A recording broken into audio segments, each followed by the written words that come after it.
Kabanata 1076. Bilang tugon sa panunuyan ni Yan Toizang, hindi nagpakita ng emosyon si Lito.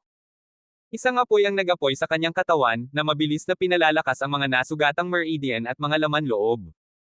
Sa wakas ay naunawaan ni Lito ang ibig sabihin ng kanyang mga ninuno. Gamitin ang kapangyarihan ni Yantoy upang sirain ang mga limitasyon ng katawan at sa gayon ay sumanib sa pangalawang artifact. Tulala si Yantoy habang pinapanood si Lito na nakaupo sa lupa, ang batang ito, natulala sa isang sampal lang, na nagpapatunay na siya ay tulala. Tinuya niya si Henren Luo, anong uri ng basura ang nakita ko? Sayang ang oras ko. Namula ang mukha ni Henren sa galit, matandang magnanakaw, huwag kang masyadong magmalaki, simula pa lang ito. Umiling si Yantoy, ang oras ko ay mahalaga, kaya hayaan mo akong tapusin ang nakakainip na laban na ito. Naglakad siya patungo kay Lito, ang kanyang mga mata ay puno ng pamatay na layunin. Ha! Nang malapit na niyang suntukin si Lito hanggang mamatay, biglang inangat ni Lito ang kanyang ulo, tumayo. Nagulat ang mga mata ni Yantoy, bago mabilis na bumalik sa hitsura ng pang-aalipusta. Hindi ko ine-expect na kaya mo pang tumayo. Kung tutuusin, nabasag ka na sana. Pero di bale, mamamatay ka pa rin. Yung maglakas loob na hamanin ako, mamamatay silang lahat.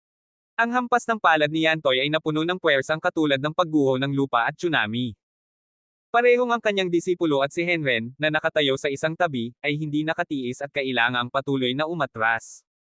Kung lumuhad ka, baka iligtas ko lang ang buhay mo, sabi ni Yantoy, na parang pinaglaruan ang kanyang biktima. Dahil sa gayong pagkakaiba sa lakas, sino man ay walang alinlangan na humingi ng awa ng walang pag-aalinlangan. Gayunpaman, si Lito ay biglang nagbitaw ng nakakagulat na pahayag. Hit me with your best shot. Kung hindi, tulala ka lang. Napakapayapa ng kanyang tono na nakakalito. Ito ay lubos na nagpagalit kay Yantoy. Hindi pa siya makakatagpo ng isang taong napakalungkot, ngunit napakayabang. Fine, ibibigay ko ang gusto mo, that it is. Pulang dugo ang kanyang mga mata habang ginagamit niya ang kapangyarihang hinahasa niya sa buong buhay niya, at hinampes ang kanyang palad. Isang nakakasilaw na puting liwanag ang sinundan ng panginginig ng lupa. Napatawa si Yantoy. Bata, it was your choice to be obliterated. Don't blame me. Pagkatapos magsalita, pinunasan niya ang kanyang mga kamay, tumalikod at naglakad patungo kay Henren, nanunuya, Junior brother, ito ba ang tinatawag na strongman, na pinagdadaanan mo? Worthless. Basura. Mas mababa ka pa sa langgam. May nakakatakot na ekspresyon sa kanyang mukha, bamulong si Henren, patay na ba talaga si Lito? Ubo, ubo. Biglang narinig ang tuyong ubo. Lumakad palayo si Lito ng tuloy-tuloy, may mapaglarong ngiti sa gilid ng kanyang mga labi. Si Yantoy, na parang tinamaan ng kidlat, nanginginig at nauutal, imposible, imposible ito. Dapat ay alikabok at abo na ang lalaking tinamaan niya ng buong lakas, imposibleng buhay pa siya. Ngunit, sa pagtingin kay Lito, hindi lamang ang kanyang katawan ay hindi nasaktan, ngunit ito ay naglalabas din ng isang malakas na aura, siya ay kumikinang pa. Kanina lang ba dapat ako kinikiliti niyan? Nagsalita si Lito at ibinuka ang kanyang mga braso, halika muli. Tinitigan siya ni Yantoy, na parabang nakatingin siya sa isang baliw. Gayunpaman, napagtanto niya na si Lito ay talagang seryoso. Ito ang hiniling mo. Sa isang malamig na tawa, naglunsad si Yantoy ng isa pang suntok gamit ang kanyang pinakamalakas na diskarte, at lahat ng kanyang panloob na enerhiya. Sa ilalim ng gayong suntok, kahit na ang pinakakakilabot na master ay hindi maaaring manatiling hindi masaktan. Bang! Gayunpaman, lumabag pa rin sa kanyang inaasahan ang mga bagay. Matapos matamba si Lito, tumayo siyang muli ng walang anumang pinsala. Imposible. Si Yantoy, tulad ng isang baliw, ay lampas sa kanyang pangunawa, naghahadjust ng suntok na galit na galit. Ngunit ang kakaiba ay, si Lito ay tila lumalakas ng lumalakas. Tumigil si Yantoy, narinig ang malalamig na boses ni Lito sa kanyang tainga, ako na ngayon. Isang suntok ang ginawa ni Lito, na nagpabagsak kay Yantoy. Natigilan ang lahat. Si Yantoy, isang level 8 na espiritual na kababalaghan, ay tila nawala ng lahat ng lakas upang labanan. Ngunit hindi tumigil si Lito. Daan-daang suntok ang ibinato niya. Si Yantoy ay binugbog sa isang pulpol, sumisigaw, tumigil ka. Inaamin ko ang pagkatalo. Tumigil si Lito sa kanyang mga suntok, habang si Yantoy ay nakahiga sa lupa, umuungol. Bilang isang antas ng 8 espiritual na ugat na kababalaghan, siya ay hindi magagapi, nananakop saan man siya pumunta, at hindi kailanman naging ganito kalungkot. Si Lito ay walang masamang loob, sa isang kahulugan, dapat pa nga niyang pasalamatan si Yantoy. Kung hindi dahil sa kanya, hindi sana mabilis na sumanib si Lito sa pangalawang artifact. Kuya Lito, napakagaling mo. Niyakap ni Henren ang binti ni Lito, ang kanyang mukha ay puno ng pambobola ng isang manghuhula. Muli siyang lumapit kay Yantoy, mukhang matagumpay. Well, old man, still think you're all that. Sa harap ng kapatid kong si Lito, you're nothing more than trash. Labis na naagrabyado si Yantoy, ngunit hindi siya nang ahas na sumagot. Natikman lang niya ang kapangyarihan ni Lito, na napakalaki at makapangyarihan, tulad ng puwersa ng kalikasan, na naging sanhi ng panginginig ng kanyang puso sa takot. Kahit na binigyan ng isa pang onsa ng lakas ng loob, hindi siya maglalakas loob na humamon. Tinapik ni Lito ang kanyang puwitan, handa nang umalis, nang biglang tinawag siya ni Yantoy, "Teka. Ano ito?" Tumigil si Lito sa kanyang mga hakbang. Sinabi ni Yantoy, "Gusto ko lang magtanong, wala ka ba talagang ugat na espiritual?" Hanggang ngayon, hindi pa rin siya makapaniwala na ang isang taong walang espiritual na ugat ay maaaring maging ganito kalakas. Tumango si Lito, aalis na sana, nang tawagin siyang muli ni Yantoy, "Ang badge sa dibdib mo, galing ka sa Yunfeng Academy." "Oo," sagot ni Lito. Sinabi ni Yantoy, "Siguro kung interesado kang sumali sa aming Loha Academy. Maaari akong gumawa ng rekomendasyon para sa iyo, na nagpapahintulot sa iyo na laktawan ang pagsusulit at direktang pumunta sa akademya para sa pag-aaral." Hindi inaasahan ni Lito ang ganitong pangyayari. Talagang gusto niyang makapasok sa Loha Academy. Okay, walang pag-aalinlangan niyang pagsang-ayon. Ibinigay ni Yantoy kay Lito ang address ng Loha Academy at iniwan ang kanyang contact information, personal na inihatid si Lito sa pinto.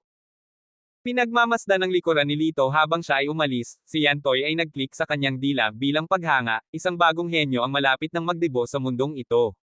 Napakasayang okasyon. Sa pagbabalik, hindi napigilan ni Henren na magsalita ng walang kaparerekon, kaya naramdaman ni Lito na parang naninigas ang kanyang mga tainga sa lahat ng usapan. Sa wakas, nagawa niyang alisin ito, nang biglang narinig niya ang boses ng matandang ninuno sa kanyang isipan. "Ikaw ay pinagsama sa dalawang banal na artifact, maaari ka na ngayong pumasok sa lihim na kaharian para sa paglilinang." Sa sandaling bumagsak ang mga salita, isang flash ng puting liwanag ang lumitaw sa harap ng mga mata ni Lito. Nang mabawi niya ang kanyang paningin, natagpuan niya ang kanyang sarili sa gitna ng kadiliman at kawalan. Hindi kapani-paniwalang tahimik ang paligid, biglang, mula sa hindi kilalang direksyon, narinig ang mahinang tunog ng mga kadena na dumadagandong. Parang may mga multo na lalabas sa lapida. Lumunok si Lito, sa kabila ng pagiging batikang veterano, nakaramdam siya ng biglaang lamig sa kanyang gulugod. "Huwag kang kabahan." Ang matandang ninuno ay tumawa ng mahina, sa pagkakataong ito ay isang maliit na prito lang. Pilit na tumawa si Lito, "Ayoko pa rin." Nararamdaman niya ang matinding pagpatay na papalapit sa kanya, ang presensyang iyon ay libu-libong beses na mas malakas kaysa kay Yantoy. At ito ay itinuturing na isang maliit na prito. Hindi man lang maisip ni Lito kung gaano kakilakilabot ang iba pang mga demonyong master. Habang siya ay malalim ang iniisip na nakakunot ang noo, may gumagalaw sa kanyang likuran. Mabilis na umiwas si Lito, lumingon, nakita lamang niya ang isang kahindek-hindek na higanteng halimaw, ngumingiti sa kanya gamit ang matatalas nitong ngipin. Tumalon pasulong ang napakalaking nilalang, isang bulok na bugzo ng hangin ang sumugod kay Lito. Kinandado ni Lito ang mga sungay nito. Ang balat nito, tulad ng tanso at bakal, ay nananatiling hindi nasaktan anuman ang ibato dito ni Lito. Mapahamak ito. Paatras siya ng ilang hakbang, humihingal, "Great Ancestor, tutulungan mo ako kung hindi ko ito matalo, tama?" Ang dakilang ninuno ay humuhuni bilang tugon, "Tutulong lang ako sa pagkolekta ng iyong katawan." Si Lito, "Kadugo mo ako." Siya ay umuungal. Ang dakilang ninuno, habang hinahaplos ang kanyang balbas, ay nagsabi, "Kung hindi mo man lang matalo ang isang mababang antas na nilalang, wala akong silbi para sa isang mahinang linya ng dugo na tulad mo." "Ano, panalo ka?" Alam ni Lito na ngayon ito ay isang do or die na sitwasyon. Tumayo siya, huminga siya ng malalim at inilabas ang kanyang panloob na puwersa. Ang labanan ay nagtatapos sa pabor ni Lito habang siya ay nagpatuloy sa pamamagitan ng pagngangalit ng kanyang mga ngipin at natalo ang hari ng demonyo. Halos mabaliw dahil sa pagod, sinunggaban niya ang hari ng demonyo, nanunuot sa lalamunan ng nilalang. Ang maalat at metal na lasa ay nagpapalakas ng kanyang dugo. Nakatayo sa ibabaw ng bangkay ng demonyong hari at tumatawa na parang baliw. "Nagtagumpay ka sa pagkakataong ito, ngunit napakabagal mo," ang sabi ng dakilang ninuno. Biglang, isang flash ng puting liwanag ang lumabo sa paningin ni Lito. Napagtanto niyang bumalik na siya ngayon sa likod ng bundok ng akademya. Sa sandaling ito, siya ay napuno ng dugo, mukhang lubhang nakakatakot. Naglalakad pabalik sa akademya, naakit niya ang isang pulutong ng mga nanunood.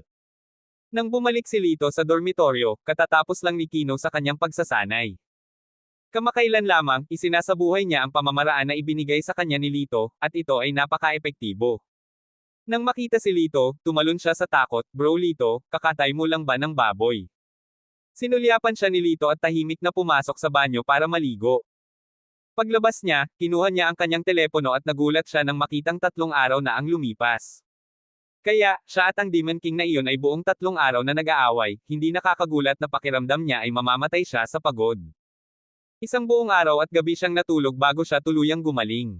Si Kino ay wala sa dormitoryo, at tila nag-training na naman siya. Si Lito, sa kabilang banda, ay nag-leave at pumunta sa Logia Academy. Paglabas pa lang niya ng akademya, huminto ang isang itim na kotse sa harap ni Lito.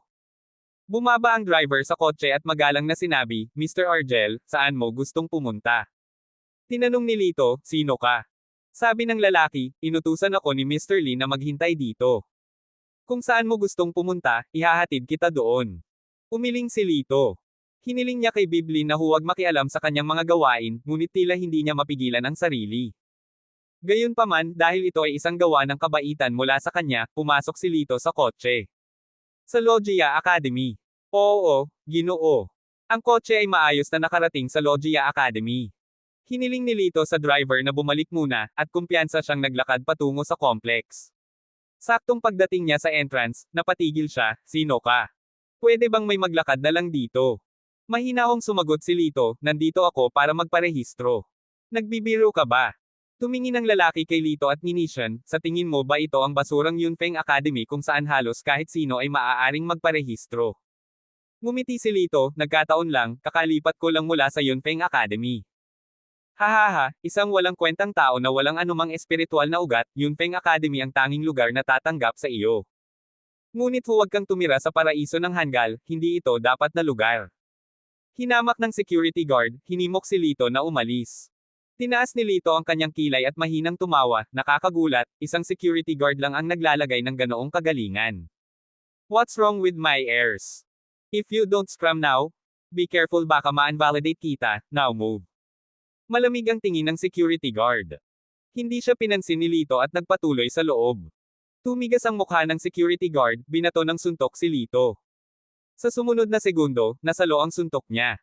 Kasunod ng pagkakahawak, ang matinding sakit ay umakyat sa kanyang braso at napasigaw siya, "Bitawan mo. Masisira na." Ngumisi si Lito, napakataas at makapangyarihan pa rin ngayon. Isang bantay pinto lamang na kumikilos ng napakahusay. Kabanata 1077. Nang humihingi ng awa ang security guard, isang napakakaaya-ayang ngunit makapangyarihang boses ang tumunog, "Anong ginagawa mo?" Umiling si Lito, at nakita niya ang isang babaeng nasa late 20s na napakaamo at may kaalamang hitsura, nakatingin sa kanila. Lumuhad ang security guard, "Miss Chin, mangyaring husgahan ako. Buong puso kong binabantayan ang gate, ngunit ang taong ito ay nagsimulang gumamit ng dahas." Malamig na tumawa si Lito, "Hindi ba't ikaw ang nagsimula ng gulo?" Ang security guard ay hindi nagpakita ng anumang mga palatandaan ng pagkakasala sa kanyang mukha, at malakas na sinabi, "Wala akong ginawa, hiniling lamang sa iyo na ipakita ang iyong ID, at nagsimula kang manakit ng mga tao. Alisin mo ang kalokohan dito." Sinipa ni Lito ang security guard. Sumimangot si Stella Chin, iniisip na narito si Lito para manggulo, "Tumigil ka o tatawag ako ng pulis." Lito found it ridiculous, "Hindi mo man lang tinanong kung ano ang nangyari. You just assumed that it was my fault." Sinabi ni Stella Chi na may malamig na mukha, "Kailangan ko bang magtanong? Nakita kong hinampis mo siya pagdating ko. Ano ang maaari mo pang ipagtanggol?" Humingi ng tawad sa kanya ngayon. Si Stella, sa boses na puno ng katwiran. Humihingi ng tawad. Worth it pa ba siya? Kinagat ni Lito ang kanyang mga labi at pagkatapos ay sinampal ang security guard, "Ikaw na walang modo. Ikaw." Nanlilisik ang magagandang mata ni Stella, tatawag na sana siya ng pulis nang biglang tumunog ang kanyang telepono. Sinagot niya ang tawag, narinig ang ilang salita mula sa kabilang partido, at pagkatapos ay mabilis na sinabi, "Oo, punong guro, pupunta ako kaagad." Sumulyap si Stella kay Lito at sinabing, "Sumama ka sa akin." Natatakot siya na hindi mahawakan ng security guard si Lito at hayaan itong makatakas. Papasok pa lang si Lito, sumama sa kanya sa pagpasok nila sa paaralan. Dinala muna ni Stella si Lito sa kanyang opisina at pinindot ang kanyang acupoints bago siya dali-daling umalis. Kakaalis pa lang niya ng tamad na nag-inat si Lito at nagmamayabang sa pasikat na paraan. Paglabas pa lang niya, may lalaking mentor na may dalang almusal. Nang makita siyang lumabas ng opisina, kumunot ang noo niya at nagtanong, "Sino ka? Bakit ka lumalabas sa opisina ni Teacher Chin?" Biglang nag-excuse si Lito, "Boyfriend niya ako." Ano? Nagbago ang kulay ng mukha ng mentor. Ang pangalan niya ay Rex Chen, na matagal nang humahabol kay Stella. Hindi niya inaasahan na magkakaroon na siya ng boyfriend. Ngunit habang sinisiyasat niya si Lito, napagtanto niya na si Lito ay walang espiritual na pinagmulan at tila karaniwan. Ano sa lupa ang nakita ni Teacher Chin sa kanya? Medyo hindi kumbinsido si Rex Chen, mas magaling siya kaysa sa kanya. Walang dahilan para hindi siya magustuhan ni Teacher Chin. Ngumisi si Rex Chen, dumiretso sa paglalakad ni Lito, "Teacher Chin, hindi ka pa ba nag-aalmusal?" Kalmadong sumagot si Lito, "Nasa labas siya, ibigay mo na lang sa akin." Bago pa makapag-react si Rex, kinuha na ang kanyang almusal. Sinimulan itong kainin ni Lito, hindi man lang magalang. Nang malapit nang magalit si Rex, nakita niya si Stella at ang principal na papalapit. Umasim ang mukha ni Stella dahil ipinaalam lang sa kanya ng punong guro na ang isang estudyante ay mabilis na susundan sa kanyang klase. Ang masama pa ay ang estudyanteng ito ay nagmula sa Yunfeng Academy, ang kilalang-kilalang nakakatakot na paaralan. "Paano ka nakalabas?" tanong ni Stella kay Lito nang makita siya. Si Lito, na nag-aalmusal, ay hindi nag-abalang sumagot. Mabilis na nagtanong si Rex, "Miss Chin, boyfriend mo ba siya?" Agad na nagbago ang kutis ni Stella, at mariin niyang itinanggi, "Hindi, paano siya magiging boyfriend ko?" Natuwa sa kanyang tugon, itinuro ni Rex si Lito at inakusahan, "Sinabi niya lang na boyfriend mo siya. Alam kong hindi iyon maaaring totoo, paano posibleng magustuhan ni Miss Chin ang isang tulad niya?" Nagsalubong ang mga kilay ni Stella Chin sa galit, "Paano mo nasasabi ang mga ganyang bagay, isa kang hooligan. Dapat nasa istasyon ka ng pulis." Inilabas niya ang kanyang mobile na may balak na isumbong siya, ngunit biglang pumagitna ang dean. "Binata, taga Yunfeng Academy ka ba?" Napansin ng dean ang isang badge sa dibdib ni Lito. Habang kinakagat ang kanyang pagkain, tumango si Lito bilang pagsang-ayon. "Ikaw ba si Lito Argel?" tanong pa ng dean. Muling tumango si Lito, "Pinadala ako ni Director Yantoy Zhang." "Ah! Gaya ng hinala ko, ikaw ang inirerekomenda ni Director Zhang, at ang iyong mentor ay si Miss Chin," sabi ng dean. Ang mukha ni Stella Chin ay nagbago ng husto at mabilis niyang hinaila ang dean sa isang tabi. "Dean, nagbibiro ka ba? Wala man lang siyang ugat ng espiritu, anong qualifications niya para maging estudyante ko?" Inilabas ni Stella ang kanyang galit. Bumantong hininga ang dean, "Wala nang ibang paraan, si Director Zhang ang personal na nag-request nito. Hindi ko maaaring baliwalain ang kanyang kahilingan. Hindi ko siya pinapasok." Pinandilatan ni Stella si Lito. Sabi ng punong guro, "Kung ganoon, magtakda ka ng layunin para sa kanya.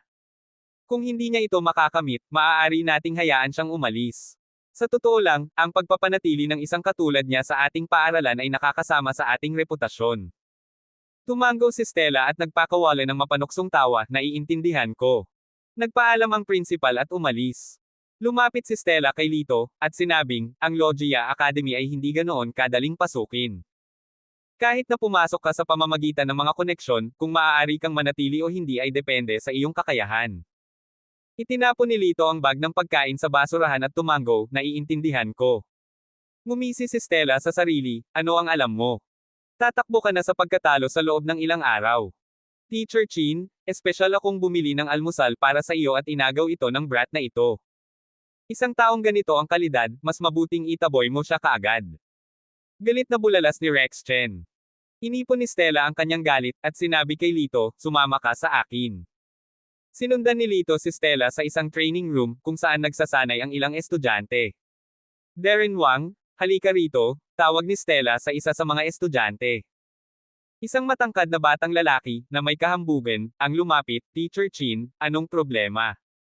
Tumingin si Stella kay Lito, "Binibigyan kita ng kalahating buwan. Kailangan mong makayanan ang 10 pag-atake niya. Kung hindi mo kaya, kailangan mong umalis." Si Darren Wang, na sinusukat si Lito, ay tumawa, "Teacher Chin, wala siyang espiritual na ugat. Hindi siya magkakaroon ng pagkakataon laban sa akin kahit nabigyan mo siya ng 10 taon. Nagkukumpulan ng ibang mga estudyante at nagtawanan din. Paano mapapapasok ang isang taong walang espiritual na ugat sa ating Logia Academy?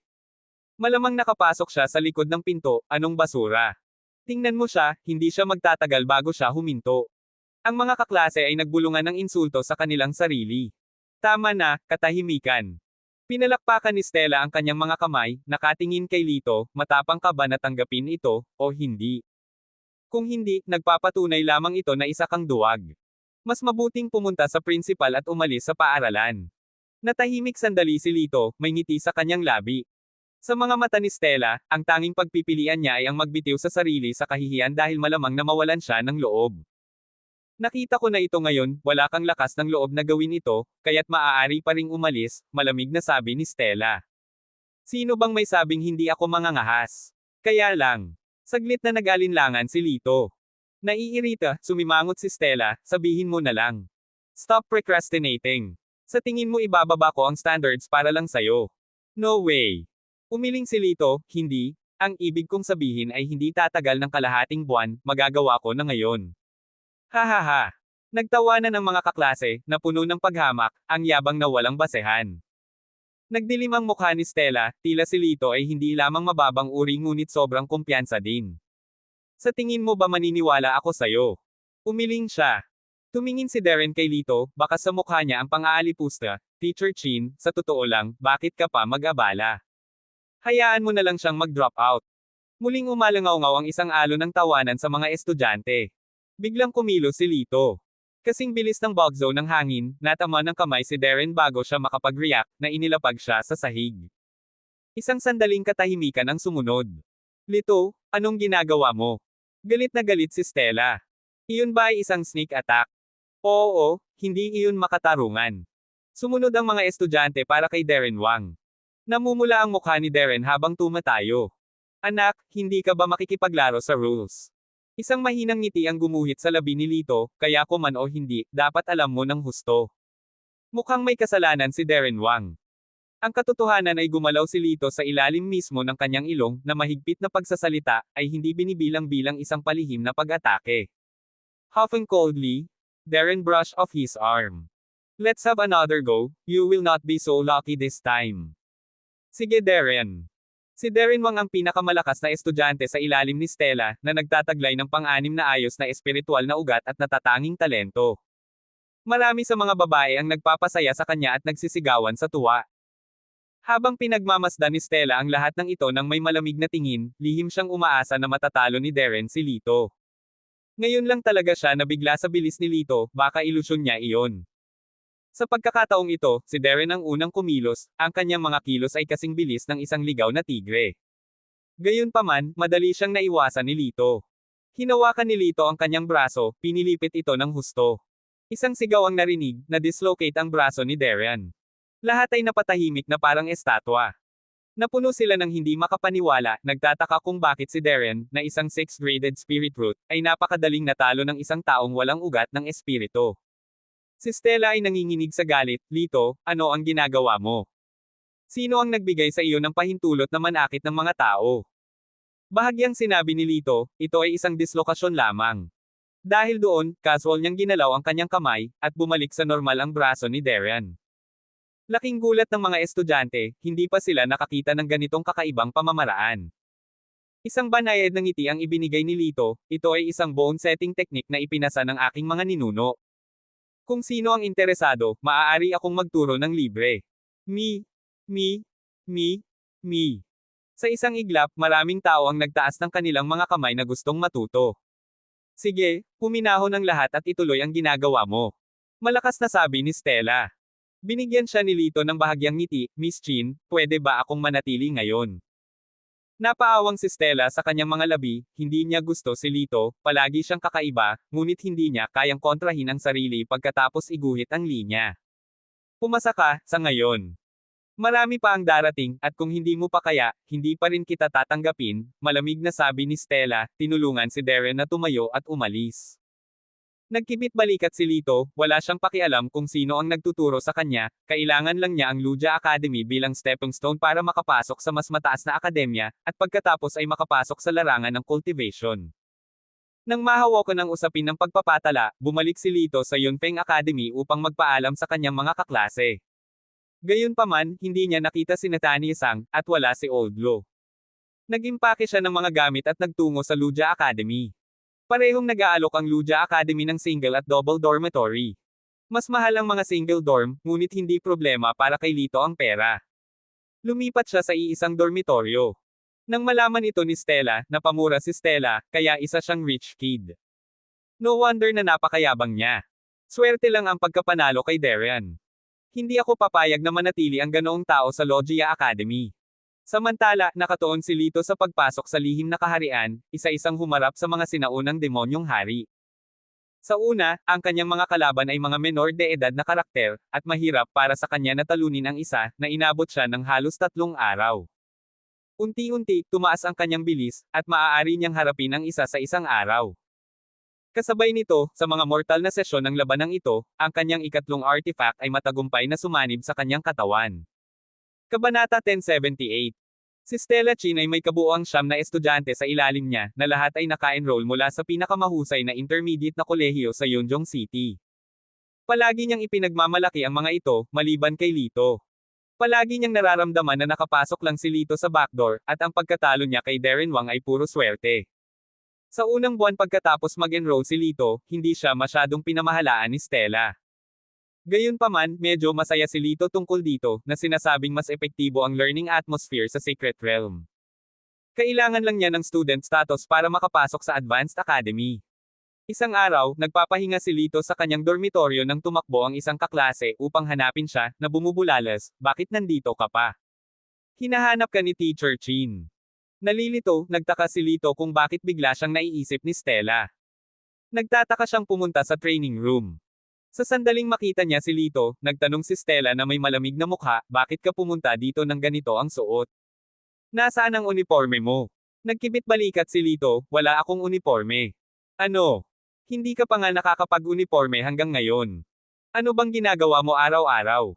Si Stella, na hindi napigilan ang kanyang galit, ay nagsabi sa isa sa mga estudyante, pumunta ka at kumuha ng uniforme. Maya-maya pa ay nagdala na ng itim na uniforme ang estudyante. Isinuot ni Lito ang itim na uniforme, na may nakaipit na emblem ng Logia Academy sa kanyang dibdib, na nagbibigay sa kanya ng karagdagang kagandahan. Hindi naiwasang magkomento ng isang dumaang babaeng estudyante, medyo gwapo siya. Sumulyap si Stella kay Lito, at huminto. Mas presentable nga ang itsura niya. Karaniwan, si Lito ay nagsusuot ng mga damit na walang partikular na hugis, ngunit ngayon, sa ganitong fitted na uniforme, siya ay mukhang napakatindig. Bahagyang umubo si Stella upang mabawi ang kanyang katinoan, itinuro, ngayon, darating ang mga pinuno para sa isang inspection. Dapat naruroon ang lahat ng mga estudyante. Ikaw ang mananagot sa pag-aalaga sa mga pinuno sa venue. Bamulong si Lito, ang pinuno ba ay isang simpleng tao? Kailangan pa ba niya ng pangangalaga? Pinandilatan siya ni Stella, at ikinaway ni Lito ang kanyang mga kamay, magkunwaring wala akong sinabi. Hindi nagtagal, pinangunahan ni Stella ang lahat sa lugar kung saan sila makakatagpo ng pinuno, at si Lito ay inayos na tumayo sa isang sulok. Maya-maya, dumaan ang isang grupo ng mga tao, sa gitna ay may isang lalaking nasa early 30s, nasa gilid ng iba, ang mukha ay nagliliwanag, medyo kahanga-hanga. Sino siya? Tanong ni Lito sa katabi niyang kaklase. Sabi ng kaklase, hindi mo kilala si David Wang. Siya ang Deputy Minister ng ating Cultivation Department, at isang alagad ng martial artist na si Nilo Yao. Hindi pa narinig ni Lito ang mga bagay na ito noon, ngunit ang katotohanan na siya ay isang disipulo ni Nilo Yao ay tila nagkataon lamang. Sa sandaling ito, nagring ang telepono ni Lito.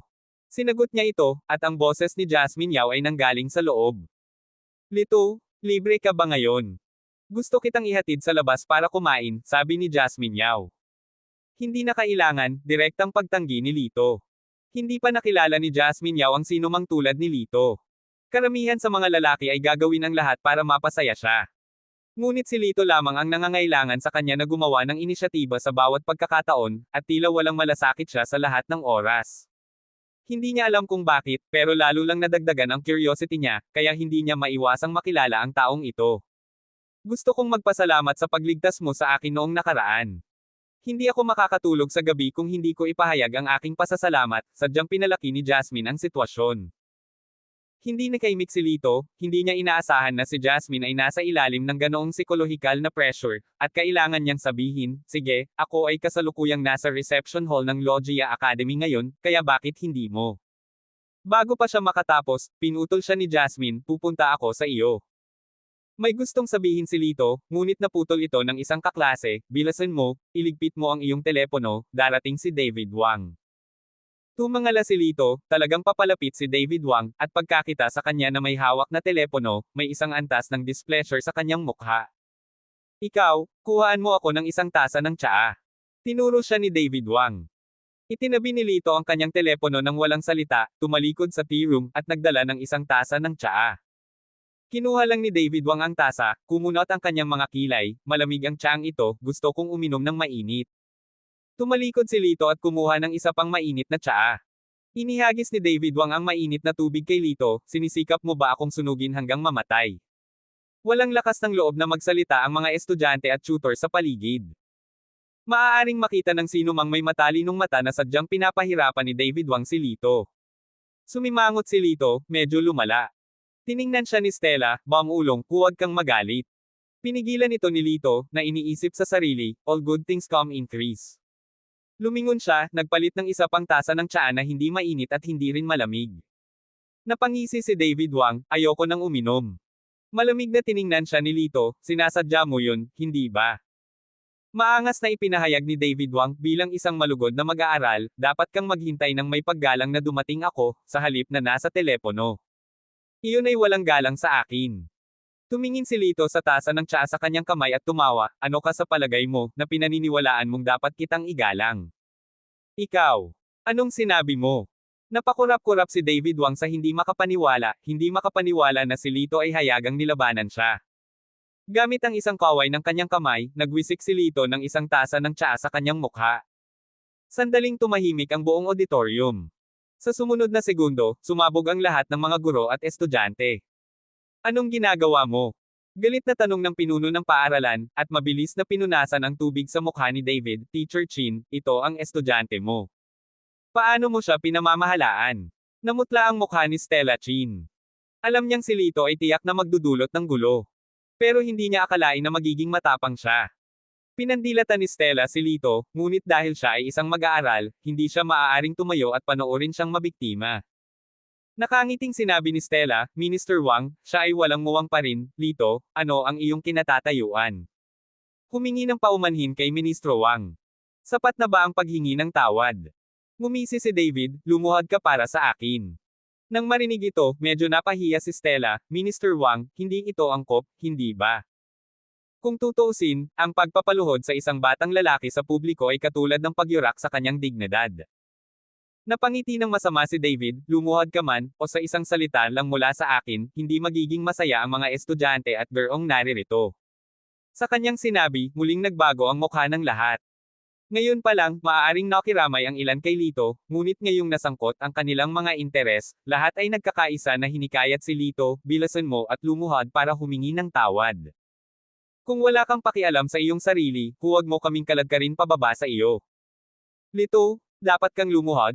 Ito ang sitwasyon na dinala mo sa iyong sarili, sabi ni Stella na may malamig na mukha. Lumuhad ka. Lumuhad ka dali. Ang lahat, anuman ang hustisya, ay sabay-sabay na nagsabi. Nakatingin ng masama kay Lito, sinabi ni David, anak, matigas ang ulo mo, ha? Kung gayon, hayaan mo akong tulungan ka. Habang nagsasalita siya, sinubukan niyang pilitin si Lito na lumuhad sa pamamagitan ng paghawak sa kanyang balikat. Ngunit sa susunod na segundo, ang kanyang palso ay hinawakan ni Lito, na pinaharap sa kanya ang mga mesa at itinapon si David. Napasubsob si David sa kanyang mukha, napasigaw siya habang naglalabas siya ng ngipin. Ikaw. Kayo. Galit niyang itinuro ang lahat, kung hindi hinahawakan ng Logia Academy ang estudyanteng ito, hindi ko ito pababayaan. Namutla si Stella, anong ginagawa mo? Sinusubukan mo bang patayin kaming lahat? Isang matamis na ngiti ang ibinigay ni Lito, estudyante ninyo ako. Hindi ba medyo unfair para sa inyong lahat na ay bully ako ng magkasama? Medyo nakonsensya si Stella. Kung isa pa itong estudyante, siguradong nakialam na siya. Gayunpaman, dahil si Lito iyon, hindi siya mapakali na makialam. Galit na sinabi ng pinuno ng paaralan, paalisan ng estudyanteng ito, hindi na siya magiging bahagi ng ating akademya. Sino ang ipapaalas natin? Sa sandaling iyon, isang maliwanag at malinaw na boses ang tumunog, habang ang lahat ay nakatingin sa pagtataka, si Jasmine Yao ay matikas na pumasok. Medyo masigla sa Logia Academy ngayon, sinulyapan ni Jasmine ang lahat. Nakilala ng pinuno ng paaralan sa unang tingin na ito ang mahalagang apo ni Nilo Yao. Miss Yao? How come you have time to visit today? How is Mr. Yao? Nakangiting tanong ng school leader. Hindi siya pinansin ni Jasmine Yao, sa halip ay tumingin siya kay David Wang na nakaupo sa sahig. Young Miss. Si Nilo Yao ay nakakuha ng hindi mabilang na mga disipulo sa kanyang buhay, at si David Wang ay isa lamang sa mga hindi kapansin-pansin. Nang makita si Jasmine Yao, magalang siyang yumoko. Hindi umimik si Jasmine ngunit lumingon kay Lito, ikaw ba ang nakabangga sa kanya? Tumanggaw si Lito. Nang makita ito, tuwang-tuwa si David Wang, iniisip na tutulungan siya ni Jasmine na mag-higanti. Young Miss, hindi mo na kailangang hawakan ito, pagbabayaran ko ang brat na ito. Nagdilim ang mukha ni Jasmine, lumapit siya at direktang sinipa si David Wang, masyado kang matapang. Natigilan si David Wang, Young Miss, what's wrong? Ngumisi si Jasmine, itinuro si Lito, hindi mo ba alam, siya ang nagligtas sa aking tiyahin, siya ay isang benefactor sa aming buong pamilya. Ano? Hindi makapaniwala si David Wang sa kanyang pandinig, pakiramdam niya ay nataman lang siya ng kidlat. Natigilan din ang iba. Ang hindi kapansin-pansing estudyanteng ito ay talagang konektado sa pamilyang Yao. Nagpatuloy si Jasmine, maging ang aking lolo ay may mataas na pagtingin sa kanya. Ano ang ginagawa mo dito? Sinusubukang bigyan siya ng isang mahirap na oras. Ito. Ako. Si David Wang ay lubos na napahiya at hindi makapagsalita. Walang pakialam na sinabi ni Lito, walang anuman. Sinasamantala lang niya ang kanyang katayuan, paulit-ulit akong pinapatakbo. Pagkatapos kung may hindi pagkakasundo, hinihiling niya na lumuhad ako at humingi ng tawad. Hindi ko sinasadya, kuya, tao lang ako na magkamali, patawarin mo sana ako, si David Wang ay bumuhos sa malamig na pawis. Pabirong sinabi ni Lito, huwag mo akong i-flatter. Hindi ako yung tipong mapagpatawad. May score akong dapat ayusin. Enough. Stop talking, David Wang. Sasabihin ko ito sa lolo ko. Kung ano ang gagawin niya, depende sa swerte mo, malamig na pahayag ni Jasmine. Naramdaman ni David Wang ang panginginig ng kanyang mga binti sa takot. Alam niya na pinahahalagahan ni Nilo Yao ang pagkatao ng isang tao ng higit sa lahat. Kapag nalaman niya ang pangyayaring ito, tiyak na mapaparusahan siya. Iyon ang pinakamagandang senaryo. Kung mapapatalsik siya sa master school, masisira ang reputasyon niya. Sa pag-iisip tungkol sa lahat ng ito, hindi na naramdaman ni David Wang ang inspection at nagpas siyang bumalik. Sa koneksyon ni Jasmine Yao, hindi nang ahas ang punong guro ng paaralan na pahirapan si Lito at hayaan ang lahat ng mga estudyante na umalis. Tumingin si Stella kay Lito, umiling, at mas kumbinsido na siya ay isang lalaki na umaasa sa kanyang mga koneksyon, hindi nakakagulat na naglakas loob siyang kumilos ng walang ingat. Dahil dito, lalo siyang nandidiri sa kanya at umalis kasama ang mga estudyante. Pagkatapos maghiwa-hiwalay ang lahat, nagsalita si Jasmine Yao ng may pananabik, "Tere, kain na tayo." Dumating silang dalawa sa isang restaurant. Si Jasmine ay medyo madaldal, na ginagawang lubos na kasiya siya ang pagkain. At the end, she asked, halos gumaling na ang kalusugan ng tiyahin ko. Gusto ka ng lolo ko na imbitahan ka sa bahay namin para sa follow-up consultation. May oras ka ba? Tumanggaw si Lito, oo naman. Salamat, ipinahayag ni Jasmine ang kanyang pagpapahalaga. Pagkatapos ng hapunan, hinatid ni Jasmine si Lito pabalik sa tirahan ng Yao. Sa kalagitnaan, biglang hinawakan ni Lito ang kamay ni Jasmine, kumanan. Natigilan si Jasmine, ha? Pero dapat dumiretso na tayo. Tumingin si Lito sa rearview mirror, seryoso ang ekspresyon niya, sinusundan tayo. Sigurado ka ba? Medyo natarante si Jasmine, agad na naalala ang nakaraang insidente kung saan muntik na siyang makidnap sa Luo Lake Park. Gawin mo lang ang sinabi ko, magiging okay tayo. Ang boses ni Lito ay kapansin-pansing kalmado, na lubos na nagpatibay kay Jasmine. Kabanata 1079. Napasulyap si Jasmine sa rearview mirror, hindi niya napansin na may sumusunod na sasakyan sa kanila. Gayunpaman, nagtiwala siya kay Lito, at pinahihit ang manibela, patungo sa kalsada sa kanan. Ginagawa ang kalsadang iyon, walang gaanong tao ang naglalakad doon. Si Jasmine ang nagmaneho ng kotse hanggang sa dulo, at nalaman na ang kalsada ay dead end. Pagkatapos, sinundan sila ng isang itim na sedan na hamarang sa kanilang daan palabas. Nag-aalalang sinabi ni Jasmine, ano na ang gagawin natin ngayon, dead end na, dapat ay sinuri mo muna bago gumabay. Bahagyang ngumiti si Lito, sinadya kong ihatid sila dito. Bakit? Nagtatakang tanong ni Jasmine. Sa sandaling ito, ang kotse sa likod nila ay nagbukas ng pinto, at apat na matangkad na lalaki ang lumabas sa kotse, dalawa sa kanila ang may hawak na mga metal bar. Miss Yao? Alam naming nasa loob ka, lumabas ka na sa kotse, malamig na ngiti ng isa sa kanila. Hindi alam ni Jasmine ang gagawin. Hinawakan ni Lito ang kanyang bahagyang nanginginig na kamay, huwag kang mag-alala, ako na ang bahala dito. Pagkasabi niyon ay binuksan niya ang pinto ng kotse at lumabas. Sabik na sabik si Jasmine, naramdaman niyang lahat silang apat ay eksperto. Mabilis niyang inilabas ang kanyang telepono at tinawagan si Nilo Yao. Medyo nagulat ang apat na lalaki nang makita ang isang binata na bumaba sa sasakyan, sino ka? Lito flexed his fingers, it doesn't matter who I am. Wala ako sa mood makipag-away ngayon. Kung aalis ka ngayon, ituturing kong matalino ka. Kung hindi, kung kikilos ako, magsisisi ka. Ang grupo ng mga tao ay unang tumayo doon sa gulat, pagkatapos ay humagalpak ng tawa. Itinuro ng pinuno si Lito, anak, wala ka man lang espiritual na ugat. Gusto mo bang mamatay sa pag-atake sa amin? Hindi nagsalita si Lito, nakatingin lang sa kanila na parang mga clown. Tumigil sa pagtawa ang lalaki at sinabi sa kanyang mga nasasakupan, sige, huwag na tayong mag-aksaya ng oras. Magsama-sama tayong lahat, itapon muna itong walang alam na basura, pagkatapos ay itali si Jasmine Yao. Napakunot ang bibig ni Lito sa isang malamig na ngiti. Sa ilang kabog, napalipad silang apat. Baka sa kanilang mga mukha ang malaking pagkagulat hindi nila inaasahan na napakalakas ng binatang ito. Umalis. Lumiko sila para sumakay sa kotse, ngunit humakbang si Lito upang suluhin ang isa sa kanila, tinapakan siya ng kanyang paa. Sino ang nagpadala sa inyo? Malamig na tanong ni Lito. Palibhasa'y hindi na kayang magpumiglas, ang lalaki ay nagpakawala ng malamig na tawa, hindi mo malalaman. Pagkatapos magsalita ay biglang gumalaw ng kaunti ang kanyang bibig. Nagsalubong ang mga kilay ni Lito, na pagtantong sinusubukan niyang magpakamatay sa pamamagitan ng pagkalason. Sa kasamaang palad, huli na.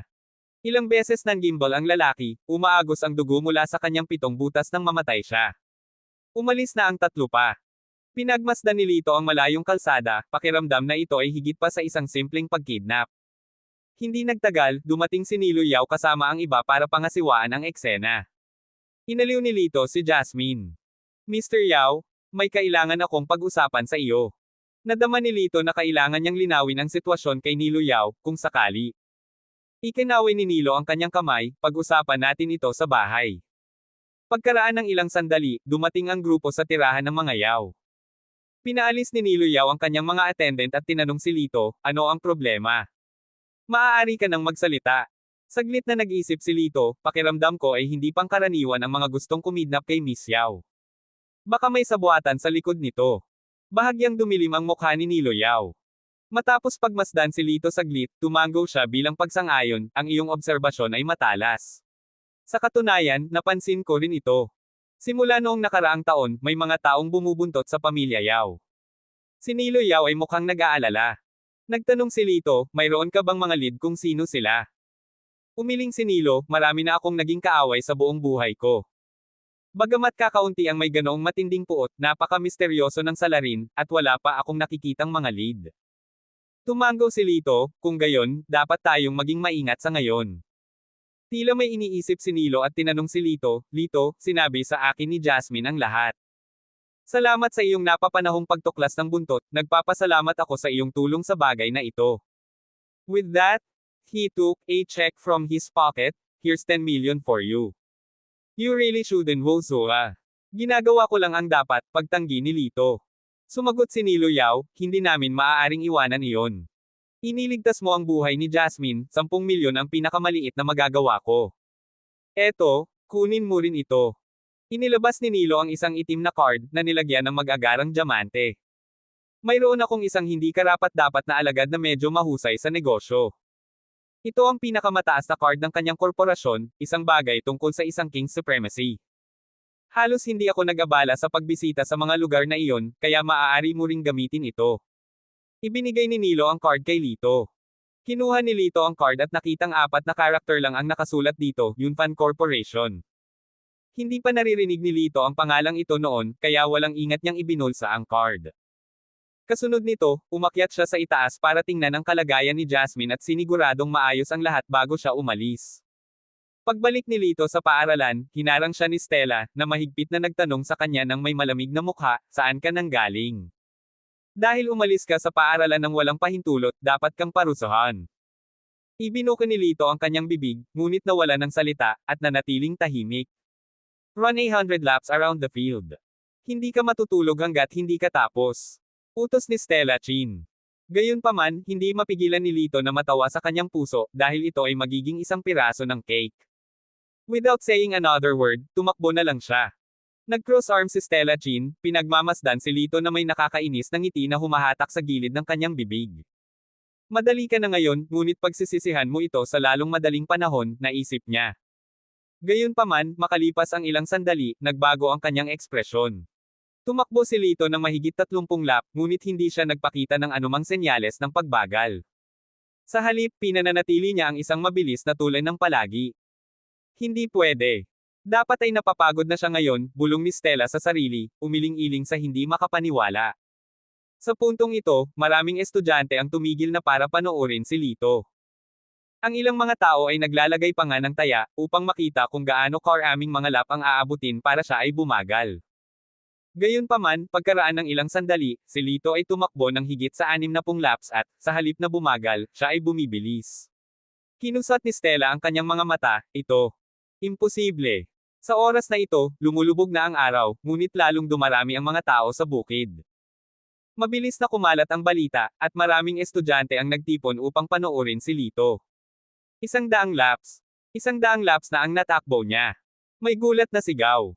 Mapait na nagsalita ang ilang estudyanteng lalaki, iyan ang regalo niya, hindi natin maikukumpara. Medyo naiingit ang iba, napaka-cool nito, walang takot sa klase ng physical education. Ang mga babae ay lubos na nasa sabik, at nang si Lito, na basang-basa sa pawis, ay dumaan, isang babae ang nag-alok pa sa kanya ng isang bote ng tubig. Tinanggap at inalis ni Lito ang takip at ininom ang buong bote ng tubig. Lumapit siya kay Stella at sinabing, Guro, tapos na akong tumakbo. Pakiramdam ni Stella ay parang sinampal siya sa mukha. Balak niya sana itong parusahan, ngunit ngayon ay inilagay na niya ito sa limelight. Umuwi ka na lang at huwag kang aalis ng paaralan ng walang pahintulot sa hinaharap, iniwan ni Stella ang mga salitang ito at tumalikod para umalis. Ngumisi si Lito, umiling-iling.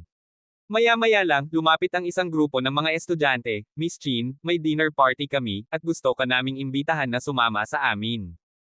Si Stella ay isang mahigpit na guro ngunit magiliw sa mga tao, at lahat ng mga estudyante ay labis na nagustuhan sa kanya. Sige, nakangiting pagsang-ayon ni Stella. Sa sandaling ito, isang batang babae ang tumingin kay Lito, Ulong, dapat ba natin siyang imbitahin? Mukhang bastos na hindi, tama. Tinanong ng parehong babae si Lito, gusto mo bang sumama sa amin? Noong una ay naisipan ni Lito na tumanggi, ngunit pagkatapos ng pagsasaalang-alang, naramdaman niyang kailangan na maging pamilyar sa kanyang mga kaklase. Kaya naman, pumayag siya. Dumating ang grupo sa isang malaking restaurant. Bilang mga estudyanteng walang gaanong pera, pumili sila ng mga upuan sa pangunahing bulwagan. Ang mga kaklase ay pamilyar sa isa't isa at nakikibahagi sa mga masiglang kwentuhan, naiwan lamang si Lito sa sulok, hindi pinansin. Sumulyap si Darren Wang kay Lito at sadyang nagtaas ng boses, Lito, dahil kara-rating mo lang, bakit hindi ka magpakilala? Walang pakialam na tumugon si Lito, walang gaanong dapat ipakilala. Si Darren Wang, na may ngiti sa kanyang mukha, ay pinisil, sabihin sa amin ang tungkol sa iyong mga kakayahan, ang iyong background ng pamilya. Sumagot lang si Lito, wala akong espesyal na kakayahan, at ordinaryong tao lang ang pamilya ko. Boring. Dismissive na bulong ng ibang kaklase. Sa amin, si Darren Wang ang pinakakahanga-hanga. Ang kanyang ama ay ang vice principal ng Highland Academy. Maganda ang Highland Academy, ikatlo ang pwesto sa Yunjong City. Kung magkakaroon man tayo ng mga anak, kailangan nating umasa sa mga koneksyon ni Darren Wang. Kinaway-kaway ni Darren ang kanyang mga kamay, na nagkukunwaring mahinhin, ngunit kitang-kita ang kanyang kasiyahan, huwag nang sabihin. Magkaklase tayong lahat dito. Tiyak na tutulong ako kapag kaya ko. Hindi rin masama si Alvin Zhao. Ang kanyang pamilya ay nagmamay-ari ng isang kumpanya ng mga materyales sa gusali, medyo mayaman sila.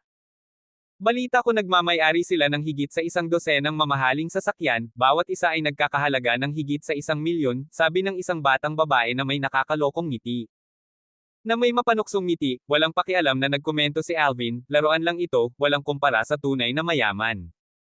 Privado, tumango si Lito bilang pagsang-ayon. Si Alvin na ito ay may malinaw na pagkaunawa sa kanyang katayuan. Nakita ni Darren ang kanyang banayad na pagtango at sadyang sinubukan siyang pahinain, Lito, ano ang tinatango-tango mo? Ano man ang mangyari, tiyak na mas mabuti ang pamilya ni Alvin kaysa sa iyo, hindi ba? Hindi naman talaga totoo iyan. Bahagyang tumawa si Lito. Nang marinig ang mga salitang ito mula kay Lito, tumawa ang mga kaklase. Medyo naiinis, napangisi si Alvin, Lito, sa palagay ko ay naparami ka ng nainom.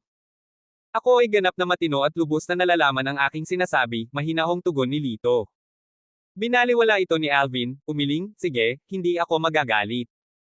Naiintindihan ko, nakakaramdam ka lang ng kababaan kaya ginamit mo ang iyong mga salita upang mabawi ang iyong pride.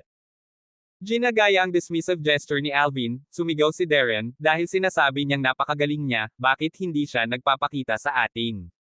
Ngunit umiling lang si Lito, walang karapat-dapat na ipakita. Pagkasabi nito ay nagpatuloy siya sa pagkain ng tahimik. Upon hearing his reply, the classmates let out soft chuckles, wala naman siguro siyang dapat ipakita, kaya nananatili siyang matigas ang ulo. What a stubborn loser. Binigyan ni Stella si Lito ng malamig na tingin, iniisip na siya ay isang nakakainis at hindi malapit na tao. Hoy kayong lahat, gumawa kayo ng paraan dali. Maya-maya lang ay may isang maingay na grupo ang lumapit sa table nila. Nasa unahan ng isang matayog na figure na may nagbabantang hitsura na nagpapahayag, gusto ng aming young master na si Leo na gamitin ang espasyong ito para magtapat, kaya lahat kayo ay umalis. Hindi pa kami tapos kumain, sabi ni Darren Wang. Kasabay nito, isang malaking lalaki ang sumampal sa mukha ni Darren, ikaw na walang kwentang mat, kapag sinabihang umalis, umalis ka. Tumayo na may matigas na mukha, bamulong si Darren, sinaktan mo ako, hey. Nang magre-react na sana siya, ngumisi ang higanti, ano, gusto mong gumanti. Tapos hayaan mo akong patayin ka. Nabalitaan mo na ba si Ivan Leo? Nang marinig ang pangalang Ivan Leo, natigilan si Darren gamit ang kanyang kamao sa hangin. Ang tinutukoy mo ay Ivan Leo ng Yunfan Group. Nauutil si Darren. Obviously, sino pa sa Yunjong City ang maglakas loob na gumamit ng pangalang ito? Isang sampal na naman ang ibinato ng higanti sa mukha ni Darren. Sa pagkakataong ito, namula ang mukha ni Darren, ngunit hindi siya nang ahas na pabulaanan ng isang salita. Ang Yunfan Group ay ang pinakamalaking commercial financial group sa Yunjong City, na kumokontrol sa lifeline ng lungsod. Ang amo nito, si Dalfo Liu, ay pabiro pang tinukoy bilang supot ng pera ng lungsod ng Yunjong, at malawak na iginagalang. Kung ikukumpara sa Yunfan Group, ang background ni Darren at ng kanyang mga kapantay ay parang mga langgam laban sa isang elepante, halos katawa-tawa man lang nabanggitin ito. Sandaling natahimik ang lahat, nag-aayos ng kanilang mga gamit bilang paghahanda sa pag-alis. Sa oras na ito, sumulyap ang malaking lalaki kay Lito sa sulok, na hindi pa rin kumikibo, mahinahong kumakain. Isang kibot ng iritasyon ang bumalatay sa mukha ng higanti, at lumakad siya pasulong na may layuning sipain siya. Sa sumunod na segundo, kinuha ni Lito ang isang tasa at binasag ito sa ulo ng malaking lalaki. Kabanata 1080. Nang makita ang eksenang ito, lahat ay natulala. Si Darren, na inis, ay samaway, Lito, nawala ka na ba sa isip mo? Sila ay mula sa Yunfan Group. Ang iba ay nag-ingay, sinisikap mo bang patayin kaming lahat? Mabilis na tumayo si Stella, hinawakan si Lito sa braso, walang init ang boses nito, humihingi ng tawad ngayon. Mas naiintindihan niya ang kapangyarihan ng Yunfan Group kaysa sinuman sa mga estudyante. Ang masaktan sila ay hindi isang bagay na maaaring basta na lang tanggalin. Gayunpaman, si Lito ay nagpatuloy sa paghigop ng kanyang tiyan na may matahimik na ekspresyon, nagagambala ang aking pagkain, siya ang dapat na humingi ng tawad sa akin. Sa kanyang mga salita, ang lahat ay huminga ng malalim, kung isa sa alang-alang ni Lito ay hindi na dapat magkaroon ng gana na mabuhay. Lito, nakatikom ang ngipin ni Darren sa inis, kung gusto mong mamatay, sige, huwag mo lang kaming hilahin pababa kasama mo. Ang masasamang tao, na nawalan ng pasensya, ay tinakpan ng isang kamay ang dumudugong ulo, ang kanyang boses ay nagbabadya, hindi pa ito tapos. Namutla sa takot si Darren, sinusubukang pakalmayan siya ng may nerbiyos na ngiti, ang aking ama ay ang deputy principal ng Highland Academy. Siguro sa hinaharap. Smack! Sinampal siya ng masamang lalaki, wala akong pakialam kung sino ang daddy mo. Walang mas malakas pa sa Yunfan Group. Isang natatanging handprint ang lumitaw sa mukha ni Darren. Galit na galit siyang magsalita pero tumango lang siya, tama ka. Ang dating nambobola na si Alvin Giao ay humakbang pasulong, nagbigay ng bank card sa tug, bro, narito ang 500,000, gamitin mo ito para sa iyong medikal na paggamot. Huwag na tayong mag-isip sa maliliit na bagay. Labis na inggit ang mga kaklase. Kumbinsido na ang pamimigay ng 500,000 ng sabay-sabay ay talagang masyadong maluho. Gayunpaman, ang card ay ibinalik sa mukha ni Alvin, at ang matipunong lalaki ay nagalit, sa palagay mo ay maaari mo akong i-fob off sa kalahating milyon lang. Bigyan mo man lang ako ng 5 milyon. Agad na nalante si Alvin. Ang kanyang pamilya ay nagmamay-ari lamang ng isang ordinaryong kumpanya. Walang paraan na basta-basta silang makapaglabas ng 5 milyon. Sa pamamagitan nito, ang sitwasyon ay nahulog sa isang deadlock. Lumapit si Stella, iniabot ang kanyang kamay at sinabing, "Hello, ako ang kanilang mentor, si Stella Chin. Talagang nagkamali kami sa bagay na ito, taos-puso akong humihingi ng paumanhin." Nang makita ang maganda at maisla na mukha ni Stella, nagliwanag ang matipunong mata ng lalaki, at hinawakan niya ang kamay nito, ayaw bumitaw. Kumusta, guro, napakakinis na kamay. Ang matipunong lalaki ay ngumisi ng palihim, kung si Teacher Chin ay handang makipag-inuman sa akin mamaya, hahayaan ko na ang bagay na ito ay dumausdas. Huwag kang pumunta, Guro Chin. Agad na sinabi ni Darren. Nakikita ng lahat na ang matipunong lalaki ay may lihim na motibo. Kung pupunta si Stella Chin, baka lumunin siya hanggang sa puntong kahit ang mga buto ay wala na. Mind your own business. Sinipa ng allopiers ng matipunong lalaki si Darren at pinalipad siya. Sinubukan ni Stella na bawiin ang kanyang kamay, ngunit mahigpit itong hinawakan ng kabilang partido. Nang siya ay nalilito, biglang tumayo si Lito at malamig na sinabi, "Bitawan mo siya, kung hindi, mawalan ka ng kamay." Hinamak ng matipunong lalaki si Lito, "Sa tingin mo, kaya mo?" Umiling si Lito, hindi na nagsalita, biglang hinawakan ang braso ng matipunong lalaki, at idiniin ng husto ang isang acupoint. Namanhid ang buong braso ng matipunong lalaki sa isang iglap. Pagkatapos ay inipit ni Lito ang kanyang kamay sa mesa at kumuha ng chopstick. Thud! Dumaan ang chopstick sa kanyang palad at sa mesa. Ang eksenang ito ay natakot sa lahat ng tao, at ang ilang mga batang babae ay nagpakawala ng matinding hiyawan.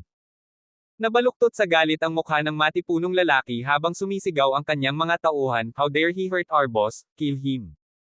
Namutla ang mukha ni Stella Chin, medyo naantig siya nang tumayo si Lito. Ngunit hindi niya napagtanto na gagawin niya ang isang bagay ng direkta, masyadong walang ingat, karaniwang isang brute na walang katalinuhan. Ang buong lobby ng hotel ay bumaba sa kaguluhan, tumawag ng ambulansya. Tumawag ng security. "Anak, mamamatay ka sa isang kakila-kilabot na kamatayan." Hinawakan ng matipunong lalaki ang nasugatan niyang kamay. Gayunpaman, si Lito ay nakaupo lamang sa kanyang upuan ng walang pag-aalinlangan at sinabing, "Baka ikaw ang mamamatay sa isang kakila-kilabot na kamatayan." Nandito na si Master Leo. May sumigaw, at ang mga tao ay automatikong gumawa ng paraan habang ang isang binata na nakaitim na suit, na may kakaibang ugali, ay pumasok. Nang makita ang sugat ng matipunong lalaki, mariing tinanong niya, "Ano ang nangyari?" "Master Leo, gusto ko lang nabigyan kanila ng puwang." Ngunit hindi sumang-ayon ang batang ito at direktang nakipag-away.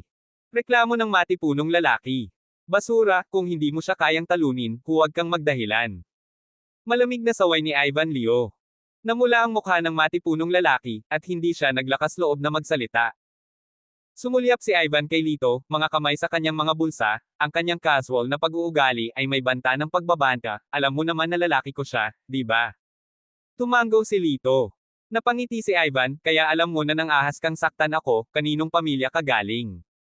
Walang pag-aalinlangan na tumugon si Lito, "Wala lang." Si Ivan ay nagpapahinga, bagamat siya ay nagmula sa isang mayaman at mahigpit na pamilya, siya ay palaging maingat at tumangging magdulot ng hindi kinakailangang gulo. Ngunit dahil ang taong ito ay walang kilalang background, ito ay magiging ibang kwento.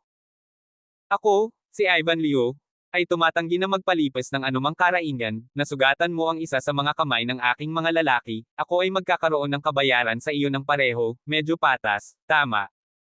Nangangamba ang sinabi ni Alvin Liu. "Medyo patas, kung maglakas loob ka." Walang pakialam na sabi ni Lito, inilabas ang kamay sa bulsa.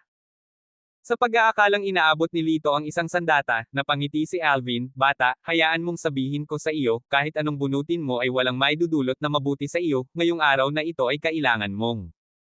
Ang kanyang mga salita ay biglang naputol, ang natitira ay nanunood sa kanyang lalamunan. Baka sa mukha ni Ivan Leo ang hindi makapaniwalang hitsura. Dahil nabunot na ni Lito ang Supreme Card ng Yunfan Corporation. Ang lahat ay nalilito, walang alam sa kung ano ang kinatatakutan ni Alvin. Hindi ba parang regular card lang? Tanging si Alvin Liu lamang ang nakakaalam kung ano ang kinakatawan ng pinakamataas na card, maging ang kanyang ama, si Dolfo Liu, ay kumilos ng may paggalang sa paningin ng itim na card na ito.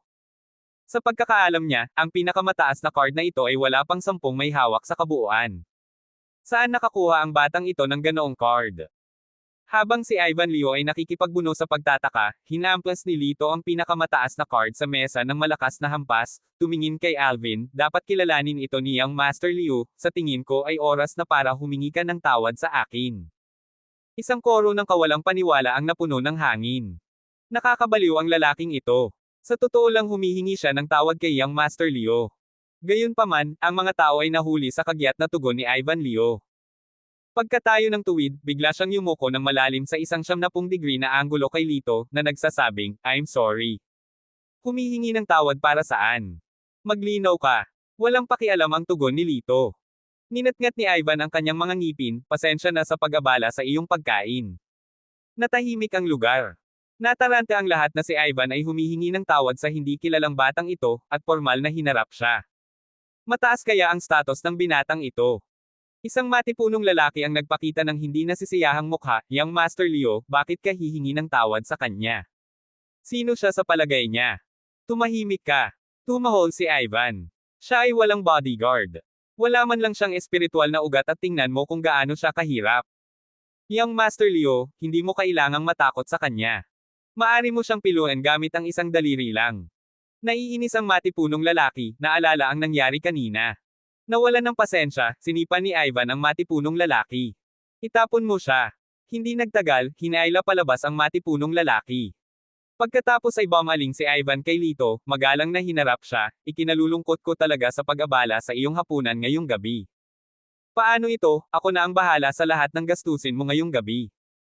Umorder ka ng kahit anong ulam at inumin na gusto mo, kasiya siya ba iyon? Pagkatapos ng ilang pagninilay-nilay, tumango si Lito sa kanya, sige, iiwan na natin iyon. Salamat. Nakahinga ng maluwag si Ivan, nagpahayag sa kanyang mga nasasakupan bago umalis. Habang nagkakalat ang mga manunood, si Darren at ang iba pa ay nanatiling tahimik, nakatingin kay Lito ng may pag-uusisa. Hindi naiwasang magtanong ng isang batang babae, Lito, bakit takot na takot si Ivan Liu sa iyo? Tumawa ng walang pakialam si Lito habang inilabas ang kanyang Supreme Card, dahil sa card na ito. You have something so important. Parang hindi ka ordinaryong tao ha. Sabi ng dalaga na may halong pagkasabik. Nagkibit balikat si Lito, sa totoo lang, isa lang akong ordinaryong tao. May nagbigay sa akin ng pinakamataas na card na ito. Tinulungan ko siya, at ibinigay niya sa akin ang card na ito bilang pasasalamat. Oh, nakikita ko. Medyo dismayado ang itsura ng dalaga. Nang marinig ito, gamaan ang pakiramdam ni Darren at Alvin, bagamat mabilis na sinundan ng pang-aalipusta. Kaya naging ganito. Isa lang siyang ordinaryong tao. Nagkataon lang na naka-jackpot siya sa pagkakataong ito. Sa una ay nagulat si Stella Chin, iniisip na itinatago ni Lito ang kanyang tunay na pagkatao, ngunit lumalabas na nakikinabang lamang siya sa kabutihang loob ng ibang tao. Umiling siya, alam niyang hindi siya dapat magkaroon ng ganoong kataas na inaasahan. Pagkaalis ng restaurant, lalong nagduda si Ivan Liu, gayon din ang mga nasasakupan niya na nagpagalit sa kanya. Young Master Liu, sino siya sa palagay mo ang lalaking iyon, na humihingi ng tawad sa iyo ng ganyan? Eksakto, sa harap ng napakaraming tao, paano mo dapat panatilihin ang iyong reputasyon? Mukhang hindi naman taong magmamay-ari ng Supreme Card ang lalaking iyon. Ninakaw kaya niya iyon? Habang binibigkas ang mga salitang iyon, naramdaman ni Ivan Liu na parang sinampal siya, biglang nagising. Tinampal niya ang noo niya, tama, bakit hindi ko naisip, siguradong ninakaw niya ang card na iyon, paano ako naloko ng batang iyon ng ganoon kadali. Matapos kumain ni Lito at ng kanyang mga kasama, naglalakad sila palabas ng restaurant nang may ilang van na lumapit at humarang sa kanilang dinadaanan. Bumaba ang isang lalaki sa sasakyan, ito ang matipunong lalaki kanina. Ang kanyang kamay ay nakabalot ng mga benda, tinitigan niya ng masama si Lito, anak, nais ng aming young master na si Leo na makita ka. Malinaw na hindi maganda ang kanilang intensyon. Si Darren at ang iba ay nagpakita ng nakakatakot na ekspresyon. Ang bagay na ito ay walang kinalaman sa amin, sana ay magpakita ng awa si young master Leo at iligtas kami. Sinabi ni Darren na may pagkukunwaring kalmado.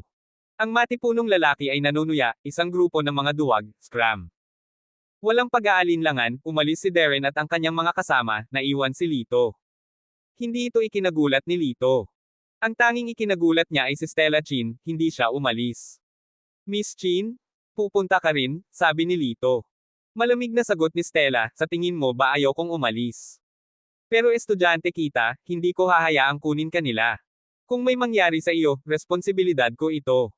Binigyan ni Lito ng isang mapait na ngiti, kaya iyon ang dahilan. Siya ay talagang isang kapos-palad na tao na walang nag-aalaga sa kanya. Dahil gusto ni Miss Chi na sumali sa kasiyahan, natural na malugod akong tinatanggap. Pagkatapos malutas ang usaping ito, baka gusto ni Miss Chi na makasama ako ng hapunan. Ang matipunong lalaki ay tumingin kay Stella Chi na may nakakalasing na tingin. Nanlamig ang mukha ni Stella at tumalikod siya. Sa puntong ito, humakbang si Lito sa kanyang harapan.